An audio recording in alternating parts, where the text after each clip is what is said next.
Чехия Cumhuriyeti Parlamentining Kengash palatasi qaror ma'qullab, Xitoyning Uyg'urlarga qarata irqiy qirg'inchilik va insoniyatga qarshi jinoyat sodir qilayotganligini e'lon qilgan. Buning bilan Chexiya Xitoyning Uyg'urlarga tutgan muomalasini irqiy qirg'inchilik deb tonigan 6-G'arb parlamenti yoki davlat apparatlarining biri bo'ldi. Ma'lum bo'lishicha, o'tgan payshanba kuni ovozga qo'yilgan qaror loyihasi 0 qarshi 38 ovoz bilan ma'qullangan. Qaror loyihasida Xitoy Xalq Cumhuriyetida bo'libmi Tibet va Sharqiy Turkiston rayonlarida kishilik huquq erkinligiga keng ko'lamli xiloflik qilish, irqiy qirg'inchilik, insoniyatga qarshi jinoyat va etnik kamsitish yuz bermoqda, shundaqla madaniyat, diniy va siyosiy kimlik bostirilmoqda deyilgan.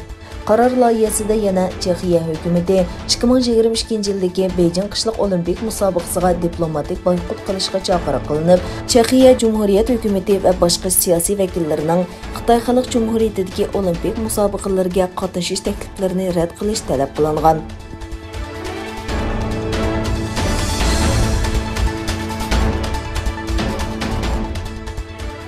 Hong Kongda chiqadigan Sharqiy kundalik gazetining xabar qilishicha, Angliya parlamenti hukumatning Sharqiy Turkistonda majburiy emgak bilan shug'ullangan shirkatlarga qaratilgan jazoni kechiktirganligini tanqid qilgan.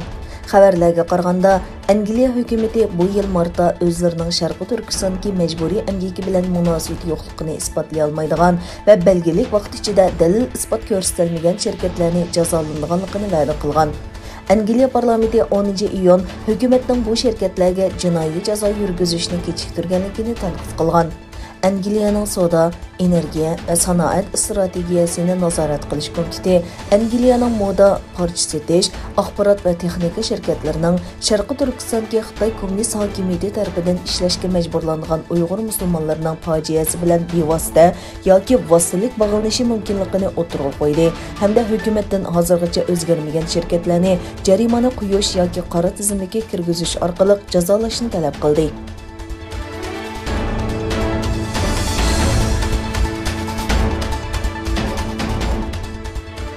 Xitoy Angliyada o'tkazilgan 7 davlat guruhi boshliqlar yig'inining xulosa dokladida o'zining kishilik huquqi tutgan pozitsiyasi va nomuvofiq iqtisodiy faoliyatlarining tanqid qilinishiga norozilik bildirdi. Xitoyning Londondagi bosh elchixonasi bayonot e'lon qilib, boshliqlar yig'inida e'lon qilingan tanqidga javob berdi. Bayonotda xitobnomidagi Sharqiy Turkistondagi kishilik huquq tafsandachiligi va majburiy emgakka chetishlik ayblashlarning paketni burmilganligi o'tirg'a qo'yilgan. Bayonotda mundaq deyilgan: qarorni endi kichik guruhi belgilay olmaydi. Qoida asosida xalqaro iqtisodiy tuzumni oz sonliq millat to'pi emas, balki barliq davlatlar bilan kengashib bekitish kerak. Yana bir tarafdan bu bayonotda yana xitobnomada o'tirg'a qo'yilgan Xitoy virusining paydo bo'lish sababini qayta tekshirish chaqiriqiga norozilik bildirilgan.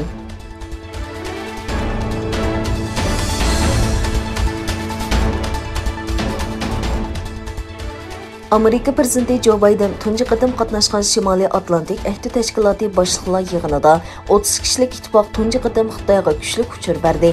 Shimoliy Atlantik ahdi tashkilotining yig'in xitobnomasida mundaq deyildi: Xitoy va uning yomon g'arazi qoidaga tayangan xalqaro tartibga sistemalik raqobat elib keladi deyildi. Shiaatining bosh kotibi Jen Stoltenberg Xitoyning Baltiq dengizidagi Afrikaga bo'lgan harbiy kuchining kunsiri kuchayishi, yadro qurollari bo'lgan Shimoliy Atlantik ahdi tashkilotining cho'qim tayyorlik qiladiganligidan derak beradiganligini ta'kidlab mundaq dedi: Xitoy bizga yaqinlashdi. Biz ularni tor bo'shliqida ko'ramiz. Ularni Afrikada ko'ramiz, ammo ularning xalqiliq ul aslahalariga ko'plab mablag' solganligini ko'ramiz. Biz cho'qim ittifoq sifatida javob qaytarishimiz kerak.